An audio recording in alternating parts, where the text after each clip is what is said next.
Morning, guys. It's Saturday today in South Africa. It's my favorite day of the week, and reason being is I get to do a water change on this 280 liter Discus tank. So I've got my water that's being prepared, and by being prepared, I mean that this water I keep normally, like on a Thursday night, I take it out and then add your anti-chlorine and just put an air stone in there. It's an air stone that actually aerates the water, agitates the water. There's gas exchange that's happening here right now.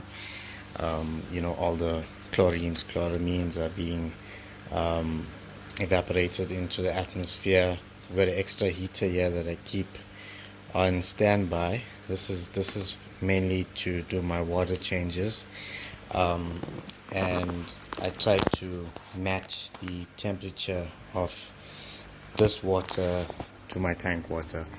If you look here, 29.6. That's the temperature of the tank. You can see these guys are quite hungry now. It's early in the morning and I haven't fed them yet. You can see they're looking quite nice though, and they're all just ready to eat. But you can see the tank after a week, how dirty this tank actually gets. Look at the algae on the glass here. Let's try to get a different angle. Look at the algae there. Here's my corridoras here. These guys help with agitating the gravel at the bottom and get all of your detritus into the water column, so that actually goes all the way into the filter down into the sump. You can see that really needs a water change. So I do my water changes once a week. I'm going to tell you more about this in a few. Okay guys, so let's talk about water changes and why we need them, how we should be doing them, and how often. Okay, so if you think of your tank is basically a clear box, right? Now in nature, we don't have a thing of a box. We've got rivers, we've got lakes, we've got streams, and there's constantly new water that's flowing through there and cleaning and replenishing oxygen, moving detritus, all of those factors. But here with your fish tank at home, you've got a sealed box, and that water is in there all the time. Fish are eating, fish are pooping, and eventually you need to replenish that water, take off some of those toxins and give it new minerals and fresh oxygen, all of those things. So water changes are really important, right? And it goes back to a concept called the nitrogen cycle. Now, a lot of people just go to a pet store and they buy a tank, and the pet attendant or whatever would never tell you anything about the nitrogen cycle. And I think it's very important that you go and do your research about the nitrogen cycle, understand it, so that you understand your tank, and that you can be successful in the hobby, and don't just start it and just run away from it because things go wrong. So I think if you a bit more informed, do your research, it's gonna make the hobby very fruitful to you if you really enjoy keeping fish, whether it's marine or freshwater fish. So back in the day, if you had parents with tanks or older brothers with fish tanks, you'd notice that they'd actually go, and before they clean the tank, they'd go and take out water and store it overnight or for a few days, and then they'd actually do the water change in their tank, just to make sure that the fish are safe and all of those things are safe. Now I want to explain to you why people actually did that, and this is probably around 10-15 years ago when people used to do this. And the reason behind it is that our municipality water is full of chlorine and chloramine. Now, the reason why the municipality does that is that they add these chemicals into the water so that it's actually safe for consumption by humans. It's safe to humans, and what it actually does is it clears the water of any bacteria in it that can actually harm us. Okay, but on the other hand of it, that water directly you cannot use for your fish tank, and the reason being is that um, chlorine and chloramine is actually very toxic to fish, and it actually burns their gills, it burns the skin. I've seen cases where people just take tap water and put it straight into their tank like that, and you know, after a few hours they notice the fish are dying. And why are the fish dying? It's because of the chlorine and chloramine that's so bad for them. So that was the reason why people back in the day used to store their water. And the reason for storing their water is that over a few hours after leaving water to stand, that chlorine or that chloramine would actually evaporate back into the atmosphere, leaving the water free of chlorine. Now, that was 10 or 15 years ago, as I said, but in today's world, there's so many products out there that we can actually use to make the hobby much better and much easier for us, you know. And I've been using a product called Seachem Prime. Okay, I'm not sure if you can see that. Seachem Prime. I would say it's one of the best products I've used so far. The reason being is that this is a concentrated dose of dechlorinator. And when I say concentrated, I mean a 250 ml would treat 10,000 liters of water. So I would literally just use a cap full of this, add it to my water, and then I would, you know, like how I showed you guys earlier on, add the air stone, add the heater, leave it overnight. I'd still leave it overnight because that's my personal preference.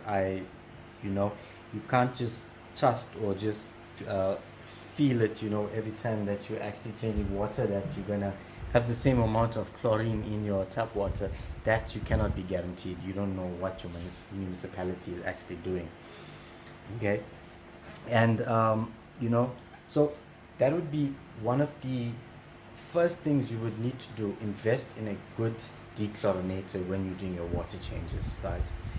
And there are other products. I've used Tetra, which is a yellow bottle. It's actually a good product as well, but I prefer the Prime because, you know, Seachem, you cannot go wrong with Seachem. I stick by the brand all the time. And the fact that the Seachem one is quite concentrated, so you're actually getting much more for the value of your money, whereas the Tetra one seems to be a little bit less concentrated, and you actually need to buy a lot to get your water changes done. That's my personal feeling on that. However, if you've got a small tank, 60 liters or so, I think that would be perfect for you. Now this bottle will probably go for around $280 for a 250 ml, but it would last you quite a long time. The other thing I'd like to talk about is the other stuff that I use when I'm doing my water changes. Now, another Seachem product,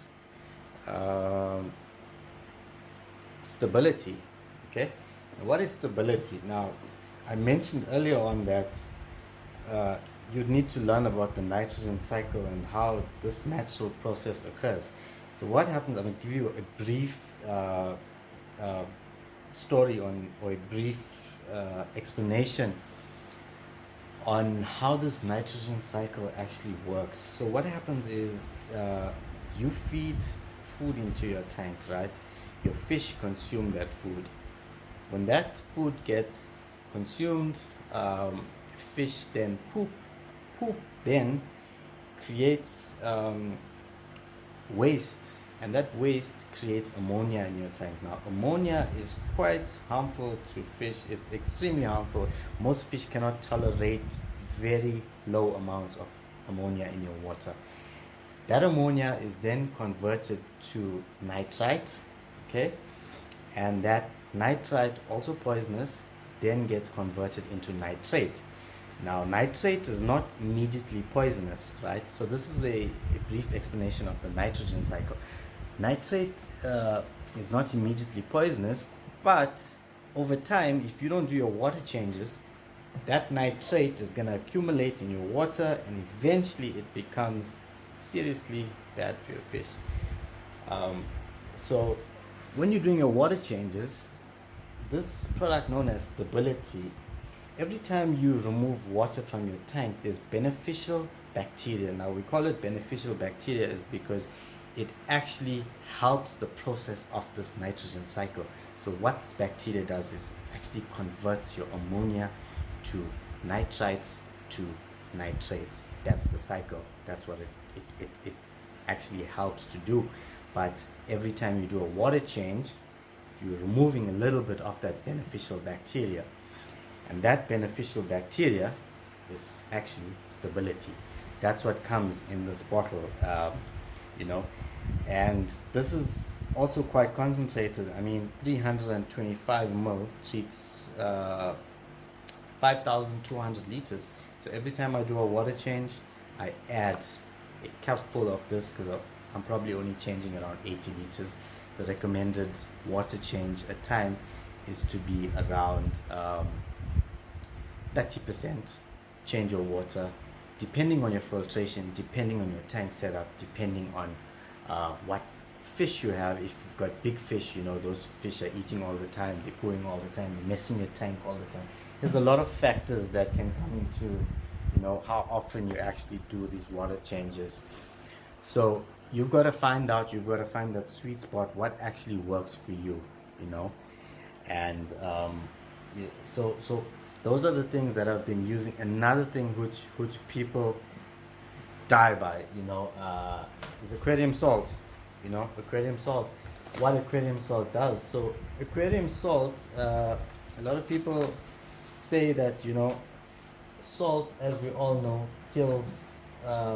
It's a natural healer, right? It kills bacteria.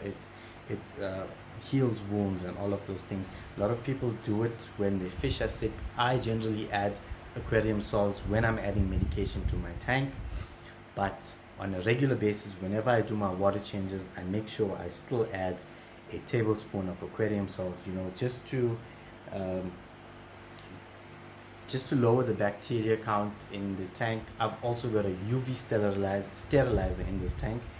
That UV sterilizer actually clears bacteria constantly. It's constantly running. It's cleaning that water and killing any parasites or whatever it is. And these things are really important because it's the health of your tank. And the thing is, essentially, we are not fish keepers. We are actually water keepers, because the saying goes, if you can keep your water as clean as possible, your fish would be really healthy. And that's how you would enjoy the hobby. So keep up with the water changes, and make sure when you're doing your water changes, I keep my water 2 days before I can do my water changes. I do my water changes once a week, as I said, depending on your filtration, on your setup. This tank here runs on a sump. I'll show you shortly how the filtration goes there. I think that's where all the beauty comes into it. You know, I do my water changes once a week, mainly because Discus fish love clean water. They love fresh water. They thrive in fresh water. And you know, you could get away with other tanks where you've got a tropical tank and you've got neon tetras or cardinals, and you could change water there, you know, once a month, or you know, twice a month. You could get away with the same with the goldfish tank. So it all depends on the type of tank you have, type of fish, type of stocking, type of filtration. You've got to go out there and do your research and find out what works best for you. Okay, so I'm gonna go in now and I'm gonna start with my water change. Try to be quick about it. I know I can I can actually ramble about things, but I hope this channel actually you know, it brings what my intention of starting this channel. My intention of starting this channel is to get us fish hobbyists together, learn more about this hobby, and create a place where we can facilitate this learning. I love Discus. They called the king of the aquariums for one reason, and that is the beauty. But coming with that, there's a lot of problems that you can come into when keeping Discus, because they are one of the hardest freshwater fish you can keep unless you know about it. Then it's all easy. It's all smooth sailing from there.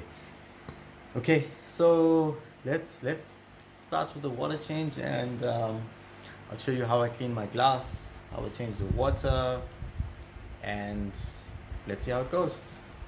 Okay, so the first thing I'd be doing is actually draining the water off the tank. I'm going to drain around 30%. I've measured that already. That looks at around 30%. I've got my siphon here, which I use to drain the water. This actually, it's a gravel siphon, so you move it along the gravel, and it's more like a water vacuum, if I could call it that. So to vacuum the bottom of the tank and lift all that detritus, whatever's in there, into the pipe here, and then drain it into a bucket that I've got here. So let's see that happening. Okay. And if you ever need to start a siphon, remember you could just add your vacuum into your water, move it rapidly up and down. What that creates is it actually creates force, and then it will actually force the water into the pipe, starting a siphon. And then the siphon is started. The water is filling up. As you can see, how the gravel actually lifting the gravel into that gravel vacuum, and it's cleaning the gravel. So I would move this around, just get a good clean of the tank. Make sure that I try to cover all of the corners. That's where most of your detritus would sit if your filter is not picking it up. Obviously, if you're doing this, make sure you do it often and not once a year or whatever it is, because if you are doing it once a year, you probably leave it. It would be much safer to actually move a lot of gravel. At the same time, I explained in my previous video, that can cause a lot of problems as well. You do not want to create instability in your tank a lot at once.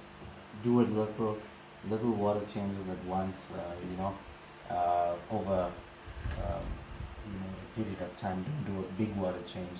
Small water changes and more frequent, that's what I would do. As I'm moving this around, just want to get it into the plants, try to get all of that detritus up there, vacuum all of this. So yeah, I'll show you in a few minutes. I'll do half of the tank, and then as you can see, the water is already draining so far. Okay, so we've drained the tank around 30%. This would be a little less than 30%, I would say, because you still have to take into consideration the actual sump of the tank. It actually carries another 60 liters of water volume. But I'm going to show you the sump in a few minutes. Okay, so this is what I used to in the glass of the tank. You see the water is drained now. Guys are a bit stressed out. I guess that's usual with discus fish. They're always getting stressed out, any movement, any sudden movement, all of those things, just sudden lights on, just stressing them out. But as you can see, this is how I clean the glass, so quite satisfying actually.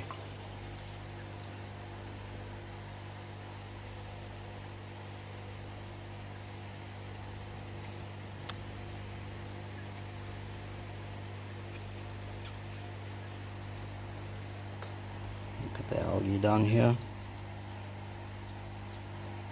Just go over that a few times. That would clean it all nice.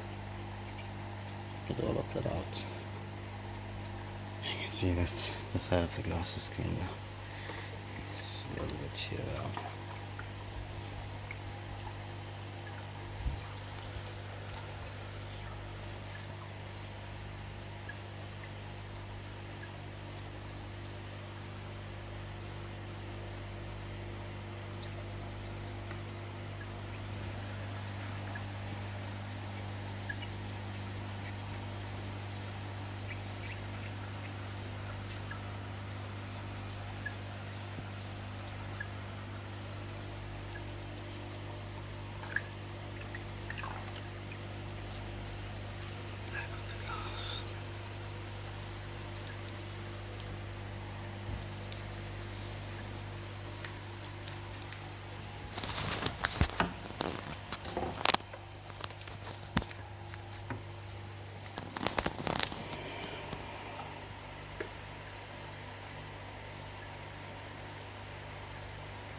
So guys, the tank is filling up now. I've cleaned the glass. Looks a bit murky now. Obviously all that detritus needs to settle down. Tank is filling up there. You can see I've got an extra return pump here. It actually just pumps the water all the way into the sump there. And then I've got another return pump that pushes the water in here. But I'll show you the sump just now as promised. It's just a bit difficult cleaning and recording at the same time. Okay guys, so finally done. Glass is nice and clean, gravel's clean, fish are looking happy. Just need to feed them. But something else I wanted to show you. I want to show you the sump and the filtration of the tank here. This is actually what's in the bottom here. Look at the tank. Here's my sump. You get water filling in all the way from the top, comes down, goes through a few filter pads, you know, for all your mechanical filtration. From there goes into this chamber. This chamber, as you can see, I've got two heaters here, and there's my UV sterilizer there. And I've got some air in there, some oxygen, you know, just to add some extra air. That's a Eheim heater. They're one of the best heaters you can get out there, you know, especially for discus tanks. You want to keep your temperature quite high all the time. So, you know, it's something worth thinking about investing in. As you can see, all the medication and the foods are getting slowly out of hand here. I've got to build a shelf for that. Yeah, but just to continue, the water comes in here, UV filters it, heaters heat it, air oxygenates it, then it goes over into this chamber. Now what's this chamber? This is the biological filtration, and I've got bio balls there for all my what do you call it, beneficial bacteria. I've got some purigen in there. I've got some CChem matrix carbon, and this is the last chamber. The last chamber is where the return pump is. The return pump pumps everything back into the main tank, into that blue pipe and out there. I know you guys are probably wondering what's that there. That's actually an auto top-up system that I made the tank out of a container, a plastic container. Actually works quite well though. I'll do a separate video on that and how I made that. But if you open it here, you can see there's just a little pump in there, and then on this side, that's the actual sensor. So what happens is, with your water being so hot, water always evaporates. Now, obviously, I've got covers for this. I just opened it just to show you guys the actual sump here. But with hot water or water at 29 degrees all the time, water evaporates. Now, if you don't have this here, you got to be careful, especially with the sump, because if this water goes too low and you're not at home, you're gonna burn this pump out because there's gonna be no water in there. So I went and installed an automatic top-up system. This is the line where the water would be at optimum. So the moment water drops, this top-up system actually fills water in here, so that I don't have anything to worry about when I'm not here or I'm not at home. But yeah, more details into that. You can see tank is looking good, eh? Tank is looking good. Sorry about the light in the tank itself, but we can't help that. We're still learning this channel. But yeah, so thanks guys. Hope you really enjoyed the video, and if you enjoy this content, subscribe, put a thumbs up, and we'll see you in the next video.